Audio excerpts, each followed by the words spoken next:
Bismillahirrahmanirrahim. Assalamu alaikum. Welcome to Newsroom. I'm your host Khalid. But today is the 14th of June 2024, and these are the stories that we will be highlighting during the course of the show. We'll begin, ladies and gentlemen, with the day 252 of the Israel-Palestine conflict.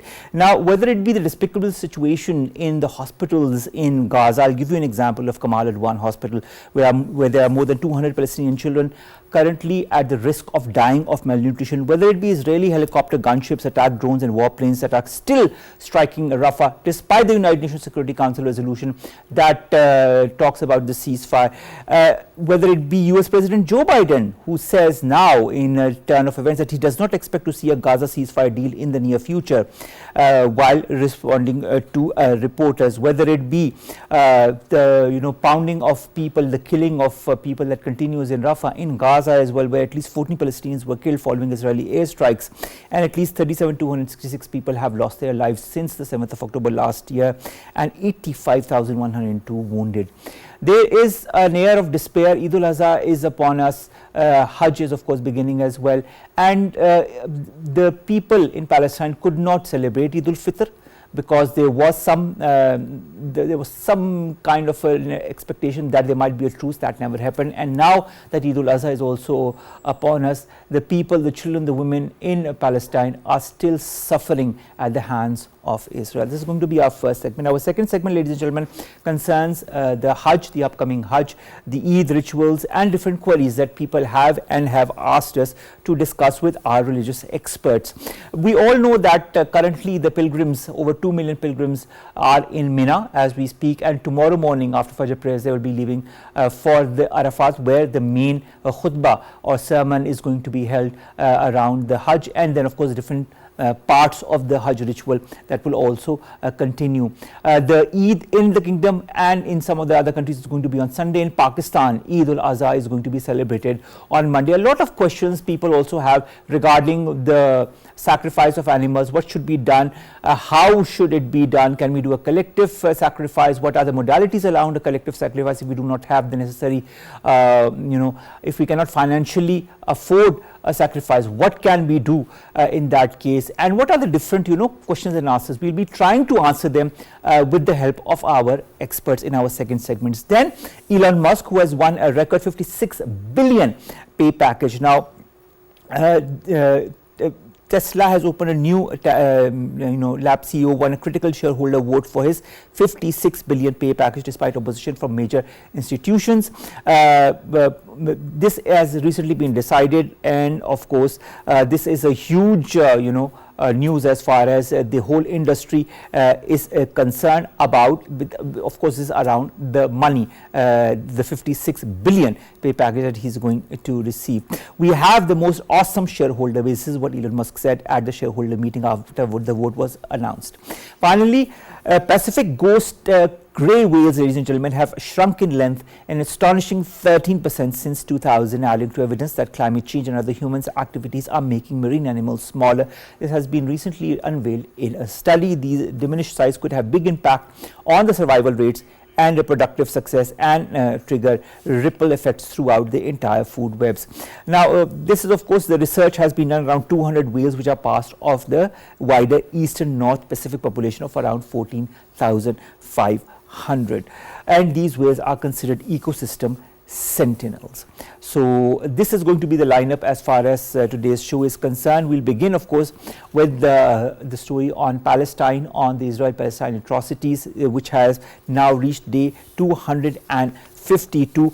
The situation in the different hospitals in Palestine is despicable to say the least. We have in the past as well discussed with you all the different hospitals that have been bombarded by the Israelis, by the Israeli military, saying that they thought that certain militants were hiding within the hospitals. None of them were found. No ammunition of that kind was found. They said there were tunnels, there were the allegations that were put, but nothing happened. The only thing that did happen was that these hospitals were razed to a rubble. A lot of them were razed to a rubble. A lot of them are in such a state that they cannot be utilized for proper use for all the patients that are there and come there. To add to that misery, the regular supply of medicine, of any kind of aid, has also been halted and also been reduced to a large extent, due to which people don't have proper access to water, to food, to clean water, to the medicine and to medical facilities. And the case in point is Rafah, where 1.5 million people are crammed in a very, very small space, and despite that, despite the Israelis knowing that, they still continue to pound the Palestinians in Rafah or in Gaza. We've been joined by Dr. Amna Mahmood. She's a foreign affairs expert. Dr. Amna, thank you very much to have joined us and to have talk to us about. I'll begin with Eid-ul-Azha. You know, Eid-ul-Azha is about to begin. It will be in Monday in Pakistan, but on Sunday in other parts of the world. As the Muslims around the world prepare to celebrate Eid, the children in Gaza are faced with agony, with grief.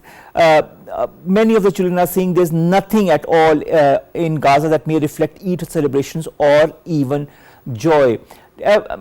Can't we even give the Palestinians a little element of joy? We all remember that before Eid al-Fitr also in Ramzan, it was thought that a truce would happen and then the Palestinians would be able to celebrate Eid al-Fitr. Somehow that didn't happen, and now Eid al-Azha is upon us, and even now people are being killed, butchered with every passing hour. What's your take on that? Omar, you have already mentioned, and we all are, we are having pain in hearts that there is no Eid in Muslim world, that how can you tolerate such type of brutality and you can celebrate Eid. Eid-ul-Azha is just a matter of sacrifice, so everyone has to pass that and perform that sacrifice because it is the verdict of Allah. Otherwise, there is no Eid. And every passing moment, the misery of Gazans is increasing, despite the fact that the UN Security Council agreed to have a ceasefire. Israel is not doing that ceasefire.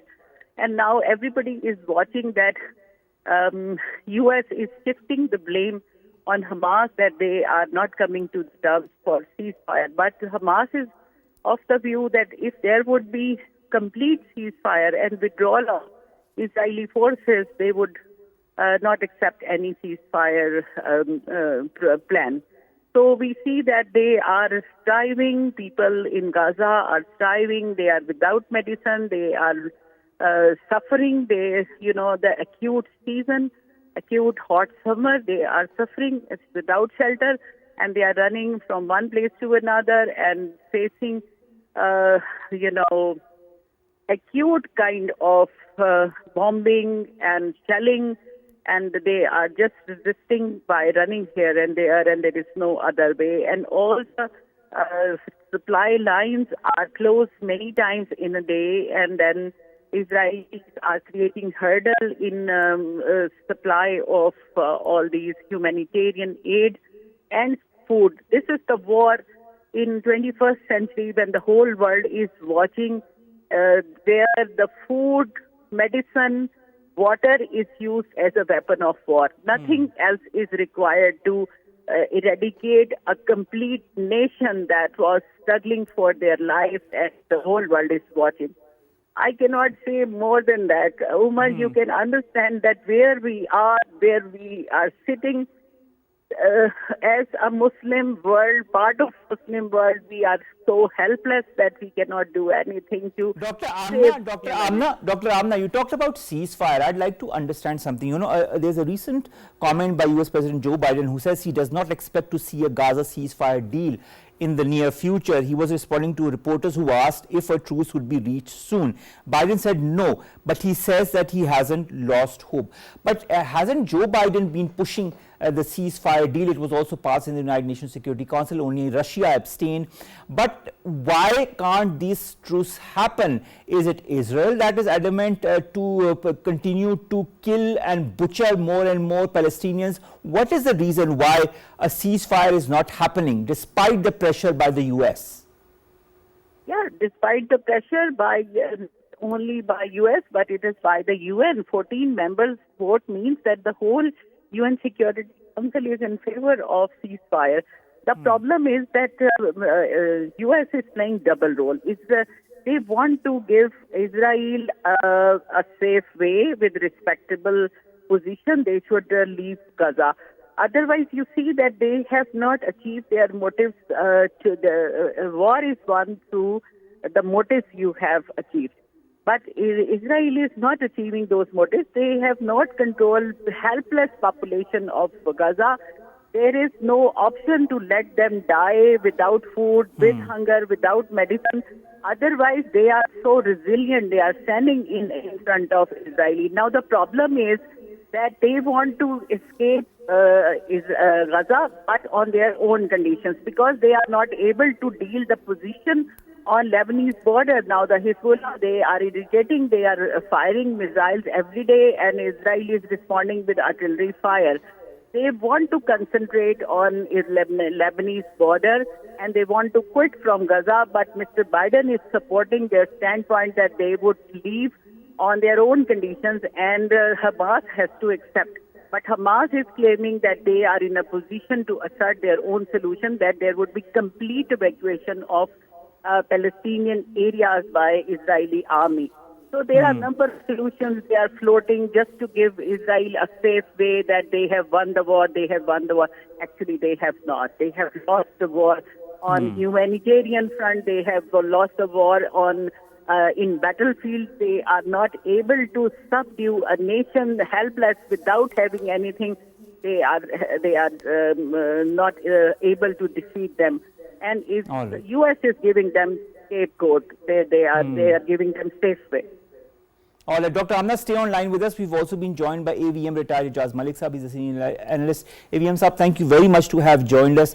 AVM Saab, I was just talking of the dire situation, the dire humanitarian situation in Gaza. I mean, whether it be the Kamal Adwan hospital in northern Gaza, where 200 Palestinian children are at the risk of dying of malnutrition, whether it be the Director General of Gaza's Health Ministry, who says that goods and nutritional supplements for children have not entered Gaza for the last 2 months, whether it be a stampede or crowding amongst the displaced people at UNRWA schools who are trying to get drinking water on a daily basis, where in Gaza, where Palestinians have been hit hardest by the hunger, residents say there is a shortage of vegetable meat and they are surviving on bread alone. The world is watching, isn't it? Why is there nothing happening, at least on humanitarian grounds?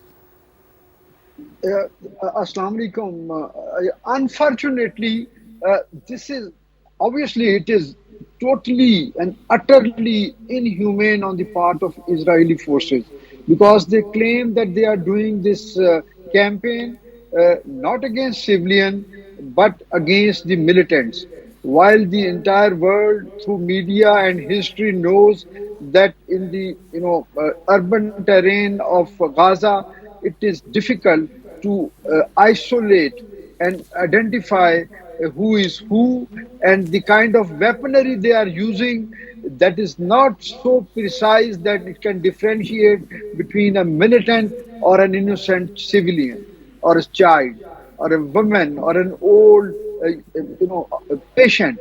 So I really don't know why the world at large, and particularly America, whose intervention would really matter in this regard, why are they silent? And Mr. Biden had shown some inclination in the recent past, but then again it got diffused, and there hasn't been any substantial effort to stop these atrocities, which is being done in broad daylight. All right, Ijaz Malik Saab, also, the Human Rights Watch's Director of Child Rights, Joe Becker, says that the United Nations Secretary General Antonio Guterres' inclusion of Israel on the list of countries that commit grave violations against children in armed conflict is fully justified. We all know that this has happened very, very recently. Well, do you feel this is going to change somehow, somewhere, the perspective that Israel as allies have on Israel? Will it change the pressure tactics? Will those pressure tactics increase on Israel? Is Israel, in your point of view, being diplomatically isolated as a result of that and other happenings that different countries have been talking about? But I think they are not bothered. I had Okay. hopes after Spain's initiative. I was expecting, I think in your program we talked about it also, that maybe there is some initiative or some support from other EU countries, but that didn't materialize, and again it lost the steam over the couple of weeks afterward. So I really don't know. I think the entire world, the any sane person in this world who has seen this happening on media, through social media, I think they are really shocked that where is that collective conscious of United Nations or the global Human Rights Watch people, and why hasn't been some concrete step taken? I really fail to understand. All right. A final question before we move, but do stay with us online.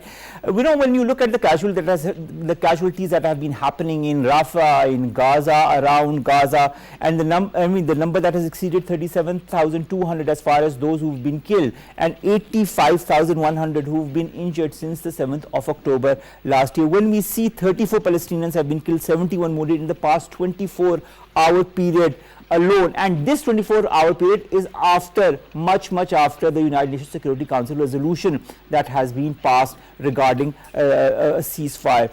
When you look at the different, even the hospital staff that are being killed, the MSF says that the 7 people and a nurse working for Doctor Without Borders and the 9-year daughter have been wounded after Israeli forces hit their apartment building, despite the fact that they know who's housed where. Can Israel, in your point of view, allowed to continue with this? Will there ever be a stop to these atrocities? Yes, this is, I think, a very valid question, but I think this is the part of the Israel's campaign. That on one hand, they are using their military might, massive military force against a very rudimentary kind of resistance that they have in Gaza, and they are using these bombing on hospitals, starvation of children and women as a force multiplier, I would say, because they want the elimination of not only the threat from the current fighting or combat capable Hamas, or any resistance in this Gaza, but they want to eliminate the coming generations so that in times to come there is no resistance to their atrocities. All right, thank you very much, AVM Ijaz Malik Saab, senior analyst, to have joined us and to have talked to us about the dire situation for the Palestinians in Palestine now that eiduladha is also upon us. The fact is that they haven't been able to celebrate any Eid, and the number of casualties keeps on increasing with every passing hour. And of course, as I said, it has exceeded 37,200 as far as the deaths is concerned. Thank you very much, AVM Saab. Coming back to our Thank you. guest, Dr. Amna Mahmood. Dr. Amna, a lot of rallies have taken place across the world. Recently, there have been rallies that took place in Marrakesh, in Jalde, in Casablanca, in support of Palestinians in Gaza. The people are in support of the Palestinians, but those allies of Israel are not there, in which their own people are revolting against the government, but the government are adamant in supporting Israel. Will this public sentiment that is rising for the Palestinians have any impact on the governments that are siding with Israel? Yeah, Umar, actually, there is a little difference. As VM Sab mentioned, that there was a slight change in the behavior of Mr. Biden and then Blinken taking all the tours of the world, but that is not actually affecting the policy of America and NATO. As just it was mentioned that in Spain, when they accepted Palestinian as a separate state, but there is no difference because they have planned and they are standing with Israel And the governments are taking their time, but as you see that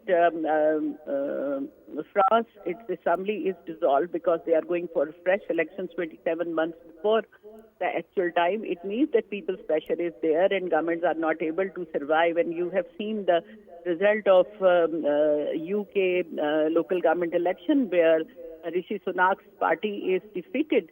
It means that there is a message from the people that they are not going to accept the governments which are involved in genocide of the Palestinian people. But since they are in power, they are using all their tactics and they are just buying their time to materialize the Israeli plan to eradicate not only Palestinian as a nation, or they force them to evacuate the area because they need only land, not the people. And that is, tolerated by the whole world, as Aviam Sef just mentioned, that Doctors Beyond Borders, and you mentioned that Doctors Beyond Border and all other humanitarian organizations, they are European. They are from all over the world. They are being targeted. They are being targeted. They are consciously targeted, and the roots of the movement of aid and supplies are already notified to Israeli authorities, but they first bomb and then apologize that it was mistakenly done. It is part of a plan that they want to eradicate Palestine forever. And you see that Muslim worlds are not responding. Muslim worlds are not standing with Palestine. Muslim countries are least bothered about that. In fact, Muslim countries are stopping their people to demonstrate. It is actually the Western world population, they are standing, they are fighting, they are making hue and cry at American universities. They have raised unprecedented amount of, resistance. But the Muslim world is not standing. Muslim world is not cutting off their relations with Israel, and they are not having disconnected their commercial relations with.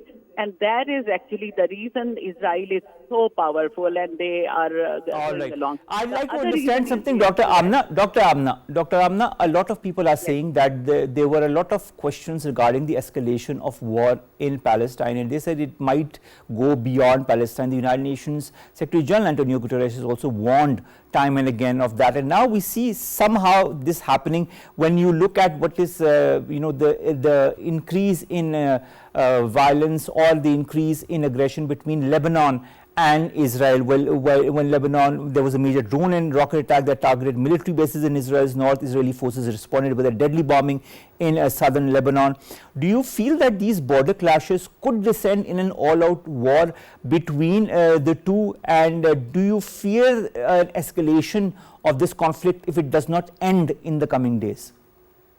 Yeah, I think that it would not end in the coming days, because Hezbollah is having minor strikes throughout this period of from 7 October onwards. But now the war is escalated because Hezbollah is the only organization. They are not a government fight. They are not cross-border fight. Is not between Lebanon and Israel. It is between Hezbollah, a non-state actor. That's why there is not a possibility to escalate war. Israel has been violating the border of Lebanon many times. They have crossed border many times, and they targeted Palestinian camps over there, Ishbilia and Shatilia, and they have committed acute violence and genocide of Palestinians within the borders of Lebanon. But now Hezbollah is getting strong. They are attacking with missiles, and it is not possible for Israel to defend. But Israel is, whenever they are having this type of resistance, they are enforced with the latest arsenal, latest bombs by all these Western powers, especially the United States. So Israel is not fighting alone. They are fighting with the support of U.S. If just U.S. support is withdrawn, they would not be able to stand in battlefield, and they would not be able to face Houthis. But you see that there is targeting of Houthis in Red Sea by these European powers, by American forces. So I think that this is a war between the whole Western world standing behind Israel against Palestinians. How can they survive? How can they survive against... Dr. Amna, I'd just like to add that Israeli Defense Minister has also ruled out joining an initiative that was promoted by the French President, in which France, the US and Israel would form a contact group to work on diffusing tensions on Israel's border with Lebanon. He has refused to be part of it. So, of course, these tensions are going to escalate. This conflict is going to escalate, it seems, at least for the moment. Let's hope that sanity prevails and that some kind of truce or peace deal comes into effect. Thank you very much, Dr. Amna Mahmood, to have joined us, to have talked to us about this conflict that has been raging on since 252 days. Next, ladies and gentlemen, let's come to Hajj and Eid-ul-Azha. A lot of the pilgrims, in fact, the 2 million plus pilgrims are in Mina as we speak, and tomorrow they will move to Arafat, where, of course, the major sermon is going to be held. And then, of course, the sacrifice will happen. The Eid in the kingdom and other countries will be on Sunday, and Pakistan will have Eid-ul-Azha on Monday. Dr. Kanwal, Kaisser, religious scholar, joins us online. Dr. Kanwal, thank you very much to have joined us. Dr. Kanwal, a lot of people have a lot of questions regarding Hajj, regarding Eid-ul-Azha, and I'd just like to refer them to you if you could answer them from a layman's point of view so that a lot of people could understand. First of all, a lot of people have the capacity to go to Hajj, but they haven't been able to, and a lot of people do not have the capacity to go to Hajj, but they have always wanted to go to Hajj. What does the Quran and the Sunnah say for those who do not have the financial resources to go to, have always wanted to? Will they get some kind of benefit by watching the Hajj rituals on a television screen or listening to the Hajj sermon? Okay, this is a very, very important question, because nowadays when we are talking about the economy and the inflation and everything, and we are concerned about doing our ibadah and how we should be doing it. So basically what we need to understand is that when we talk about Hajj and when we talk about performing Hajj and having the wish to go there, it's all about intention. First of all, some people could be very rich, but if they don't have the right intention, then even then the reward is not there. Second important thing that we have to understand is that there are certain criteria which have been given. Once you fulfill those criteria, then you're eligible for going for Hajj. So let's say if someone cannot afford, affordability is an issue for some people, but you have this in your heart that if I had the money, if I had the resources, I would have gone for Hajj. So inshallah, we have good expectation from Allah subhanahu wa ta'ala that He's going to give you the reward for that.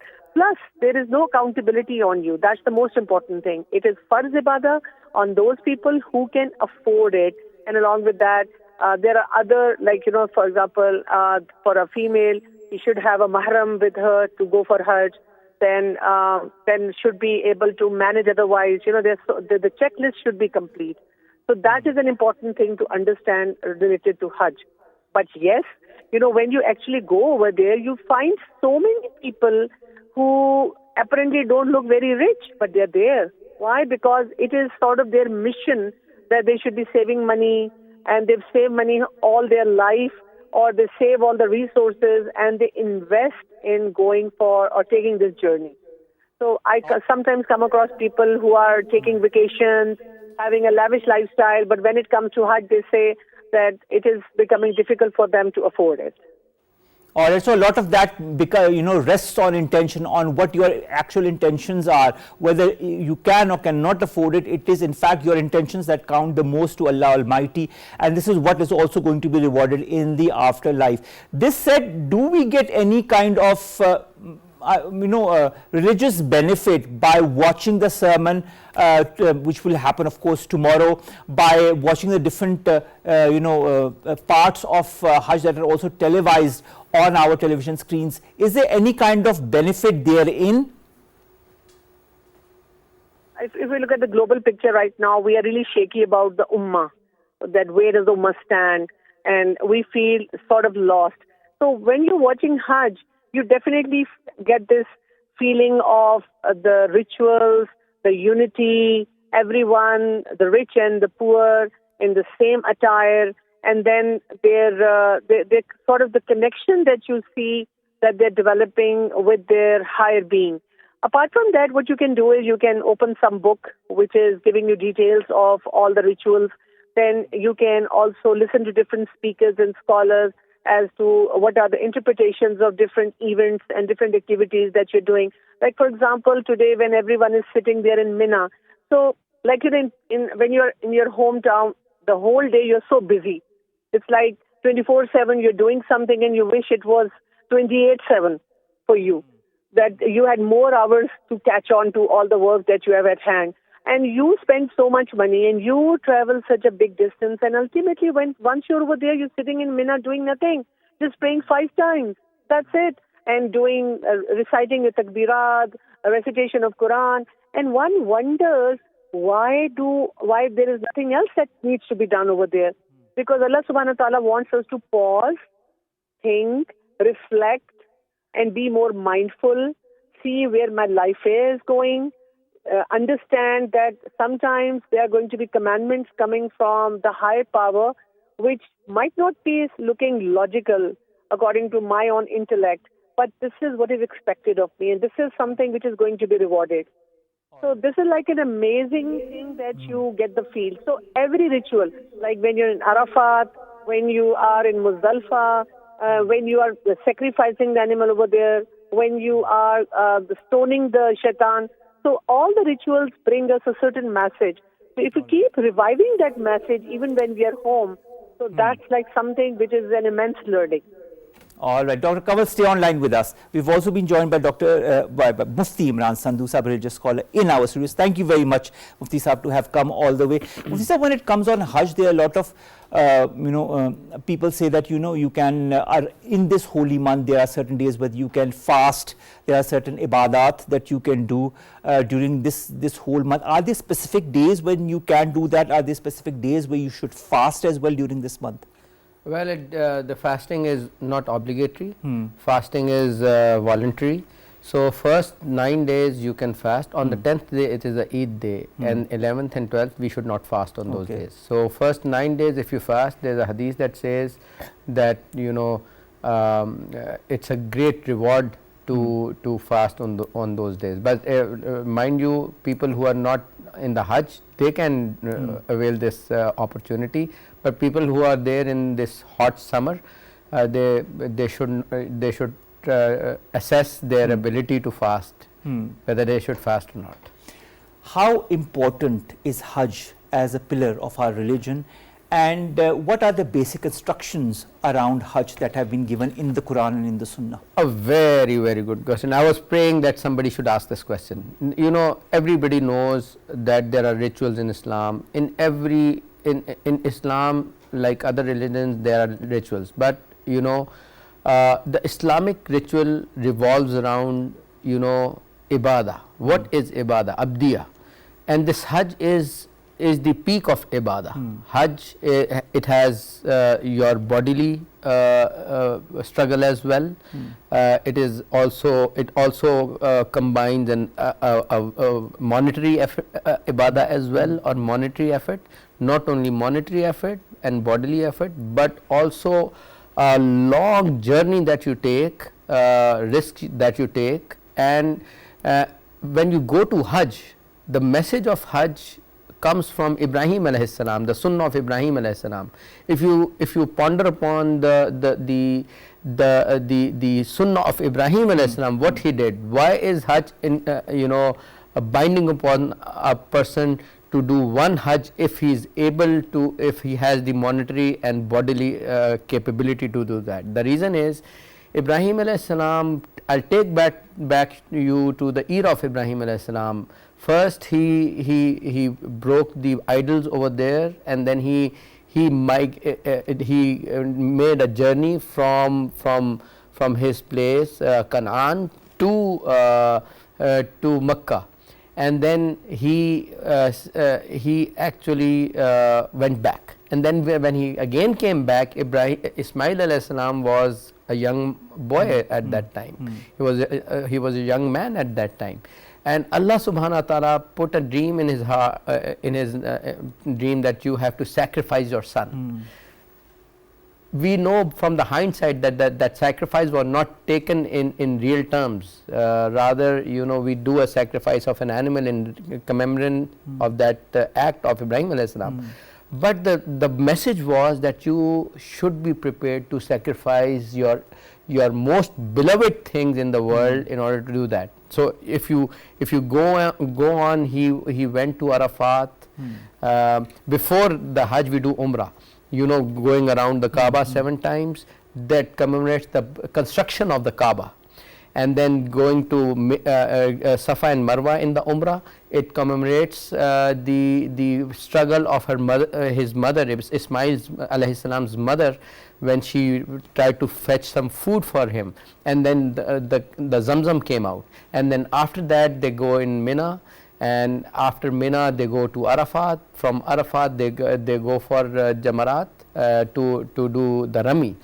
So, and you see Jamarat actually commemorates the shaitan coming and trying to misguide Ibrahim alayhi salam. What are you doing? Why are you giving sacrifice of your son?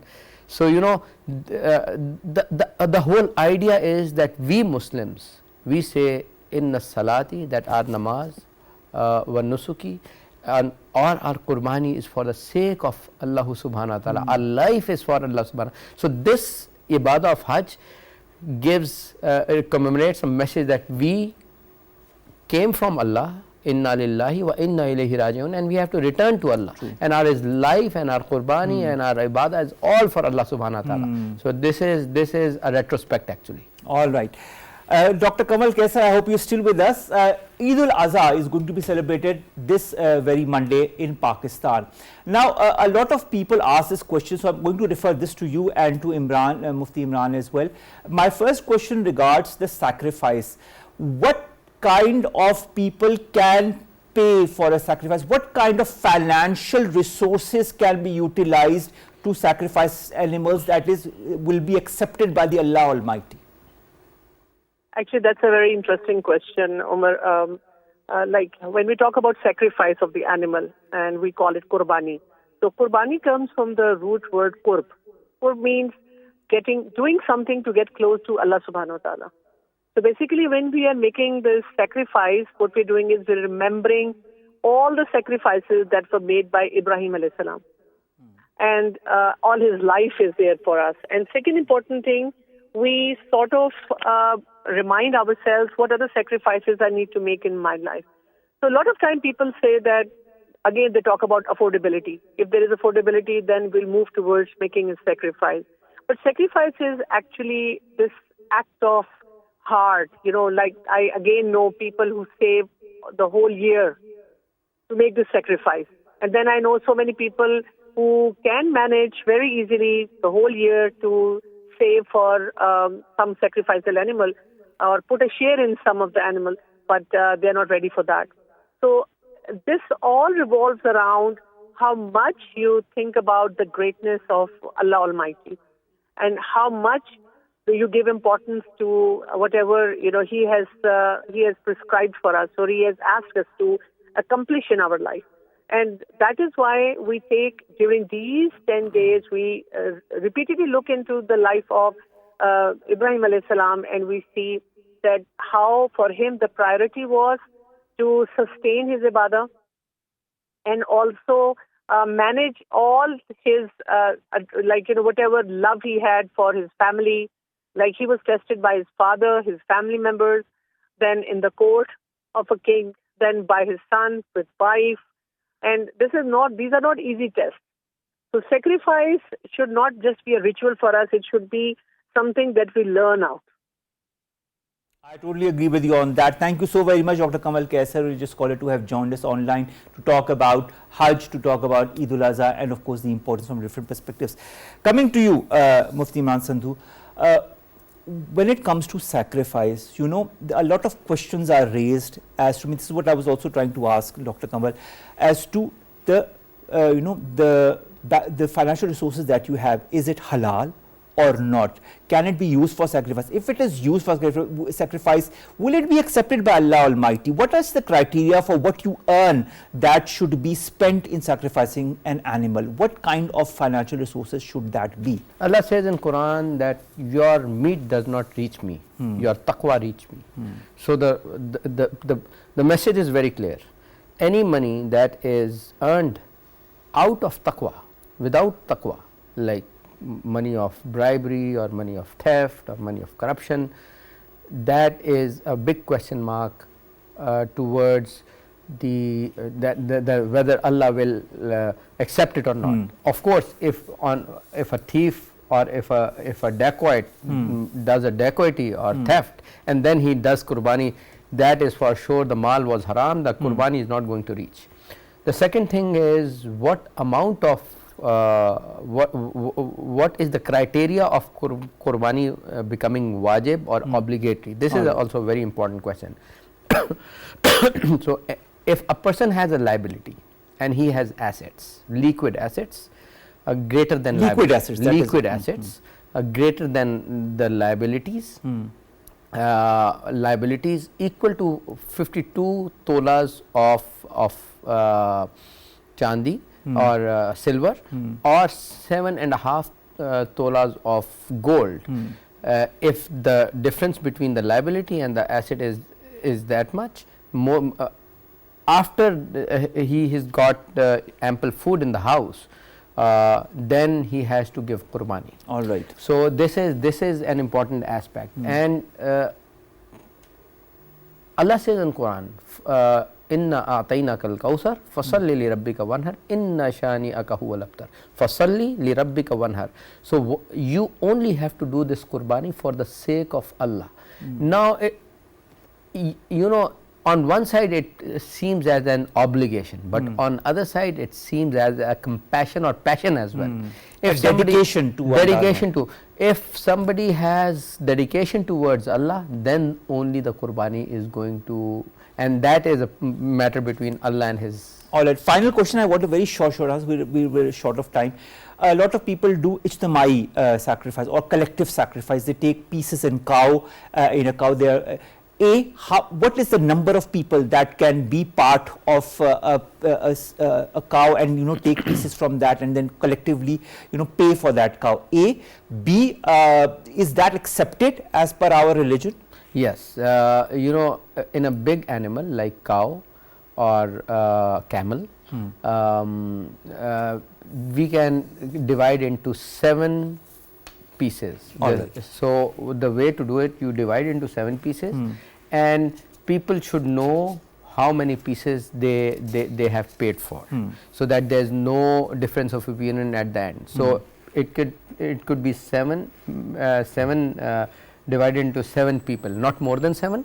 Less than 7 is okay, but then the less than 7 needs to be divided according to the money they have given. All right, that's an interesting perspective on that as well. Finally, very last question. I know my producer will be saying that, but when you get the meat after sacrificing an animal, whether it be from a part or an animal in its entirety, do you need to keep some part of the meat for yourself, or can you donate all of the meat to the needy? It's better to keep some part. And better to donate some part. You know, we have the urf is that we divide it in 3 portions, one for the poor, one for our relatives, because relatives are very important, they have rights over us, and one for us. So because our nafs also has an haq over us. So we should do it in 3 parts. All right, we should, but there is no harm if you give. Yes, definitely there is no harm, but it's better to. Okay, all right. Thank you very much, Mufti Imran Sandhu Sahab, to have come to the studios to discuss not only Hajj but also eiduladha and one some quick thing. Yes. People nowadays say that why are giving qurbani over here? Just send the money to people of Palestine. This is not right.